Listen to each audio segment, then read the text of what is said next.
सबको जय मसीह की। प्रभु यीशु के सुंदर नाम में आप सबको बहुत आज से आशीष मिले। मेरे प्रियो, मैं आपके सामने आज एक और टॉपिक लेके आई हूँ, जो है कि जो मत्ती 7:7, जिसको लेकर बहुत ही कन्फ्यूज़न चल रहा है और हमें भी नहीं मालूम था इसको पहले। लेकिन जब हमने खरी शिक्षाओं को सुना और पास्टर दानियल राज को सुना तो हमें ये डाउट क्लियर हो गया, क्योंकि हमेशा हमें इन चीज़ों के पीछे नहीं भागना चाहिए, हमें परमेश्वर की मर्ज़ी जाननी चाहिए। तो मेरे प्रियो, मैं आपको वचन शेयर करती हूँ मत्ती 7:7 का। उसमें लिखा है कि मांगो तो तुम पाओगे, ढूंढो तो तुम्हारे लिए खोला जाए, खटखटाओ तो तुम्हारे लिए दरवाज़ा खोला जाएगा। इस तरह से वचन है। और लूका में भी यही वचन है, लूका 11:9 में, मैथ्यू चैप्टर 7 वर्स 7 में, और लूक चैप्टर 11 वर्स 9 में। ये दोनों में एक ही बात लिखा गया है कि क्या लिखा हुआ है कि मांगो तो तुम्हें दिया जाएगा, ढूंढो तो तुम पाओगे, खटखटा तो तुम्हारे लिए खोला जाएगा, है ना। तो ये कॉन्टेस्ट, ये जो बात लिखी हुई है, ये वैसे मैं आपको बता दूँ तो ये ज्विश लोगों के लिए था, ये ज्विश लोगों के लिए था, ये हम लोगों के लिए नहीं था। तो मेरा प्रश्न है, अगर फिर भी तुम इसे मांगते हैं तो अगर परमेश्वर की इच्छा नहीं है तो ये बताइए कि ये आपको कैसे देगा। आप मांगे जा रहे हो, लेकिन परमेश्वर की मर्ज़ी है ही नहीं है, क्योंकि आप उसके वचन के अनुसार नहीं चल रहे, तो आपको ये दान कैसे दे देगा, है ना। और और तो ऐसा बिल्कुल नहीं होगा। पहला यूहन्ना उसका 5:13-14 हम पढ़ सकते हैं। तो उसमें लिखा है कि जब उसकी इच्छा ही नहीं होगी, मैंने आपको बता दिया कि मांगो तो तुम्हें दिया जाएगा, ये मती और लूका में दोनों में चैप्टर में लिखा हुआ है। लेकिन आप मांग रहे हो, अगर उसकी इच्छा नहीं है, ये मैं अपनी तरफ से नहीं बोल रही, ये वचन कह रहा है। पहला यूहन्ना 1 जॉन 5 चैप्टर वर्स 13-14 में लिखा है कि अगर उसकी इच्छा ही नहीं है तो वो कैसे आपको दे देगा, है ना। जब उसकी इच्छा ही नहीं है तो वह आपको कैसे दे देगा उस चीज़ को, है ना, जिसको आप मांगे जा रहे हो। उसकी इच्छा नहीं है, उसकी मर्ज़ी नहीं है, तो आपको कैसे दे देगा वो। इसमें साफ लिखा ना, मैंने तुम्हें जो परमेश्वर के पुत्र के नाम पर विश्वास करते हो इसलिए लिखा है कि तुम जानो कि अनंत जीवन तुम्हारा है। और हमें उसके सामने जो हियाब होता है वह ये है कि यदि हम उसकी इच्छा के अनुसार कुछ मांगते हैं तो वह सुनता है, उसकी इच्छा के अनुसार। समझ गए होंगे आप लोग कि उसकी इच्छा, अगर उसकी इच्छा ही नहीं होगी और हम मांगते रहेंगे तो वो क्या हमें देगा।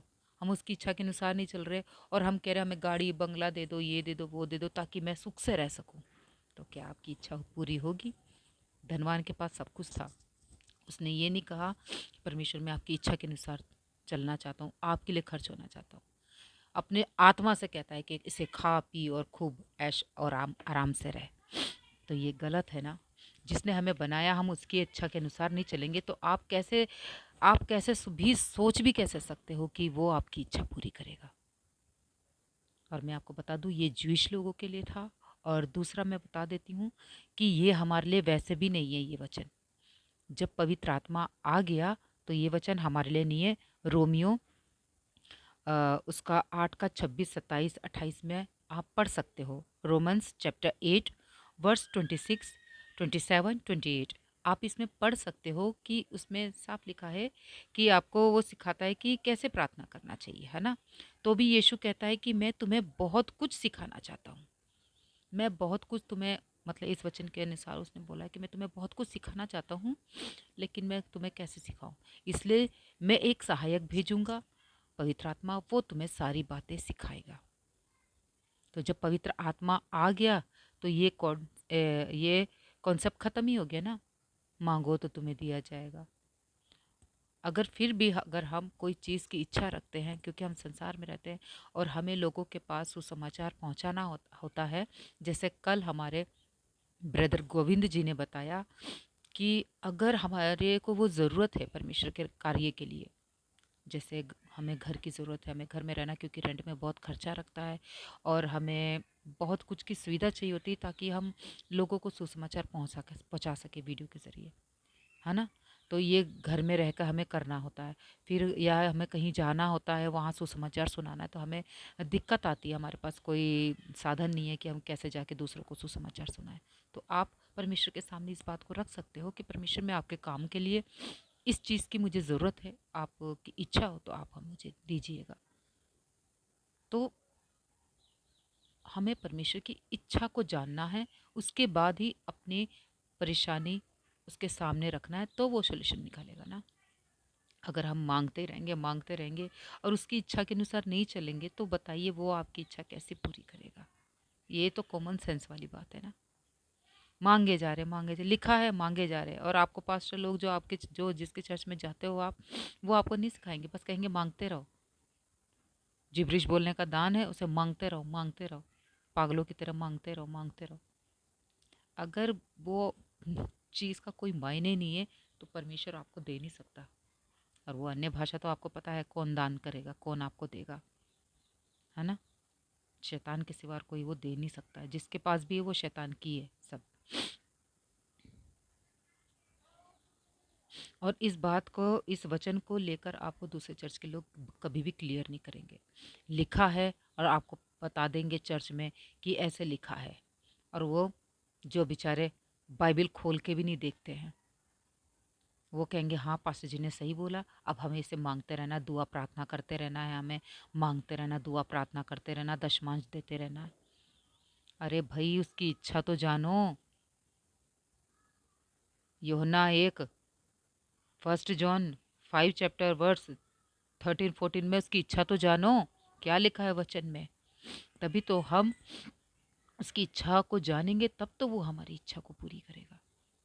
तो मेरे प्रियो, मेरे समझाने का मकसद बस यही है कि आप वचन को सही तरह से काम में लाना जानिए।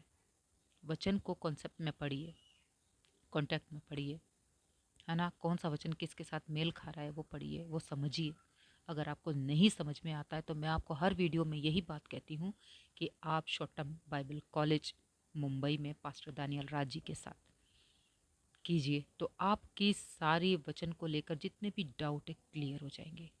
और हमारे हुए हैं, इसलिए हमने बताया आपको।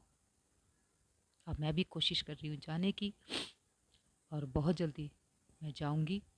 लेकिन मैं उनके वचन को सुन रही हूँ, समझ रही हूँ, इतनी बातें इसलिए बोल पा रही हूँ क्योंकि हमारा बाइबल कॉलेज करना बहुत ही ज़रूरी है, बहुत ही ज़रूरी है। जितना ज़रूरी हमें अपने शरीर के लिए खाना, उतना ही ज़रूरी है हमें आत्मिक भोजन ग्रहण करना, वो भी सही तरीके से। अगर हम अपने शरीर के लिए हम उल्टी सीधी चीज़ें खाएंगे तो हमारी तबीयत खराब हो जाती है ना। उसी तरह अगर हम अपनी आत्मा को सही खुराक वचन की नहीं देंगे, तो हम नरक के भागीदार होंगे। क्योंकि जो सिखा रहा है, अगर वो गलत सिखा रहा है, तो वो भी खुद आप जाएगा नरक में, और सीखने वाला भी जाएगा। लेकिन अगर जो सिखाने वाला आपका शिक्षक सही है, सही तरीके से बता रहा है, वचनों को कॉन्टेक्स्ट में बता रहा है, बातों को क्लियर कर रहा है, हर एक वचन को खुल के बता रहा है, और एक एक चीज़ का अर्थ है, रोटी का अर्थ है, भीड़ का अर्थ है ना, पानी का अर्थ है, हर एक चीज़ों का अर्थ है इसमें। तो आपको कौन सा वचन, कौन सी बात क्लियर करनी है, वो सारे डाउट आपके क्लियर हो जाएंगे अगर आप Bible college, short term Bible college attend करेंगे। तो परमेश्वर इस वचन के द्वारा आप सबको और मुझे भी बहुत से आशीष दे। जय मसीह की।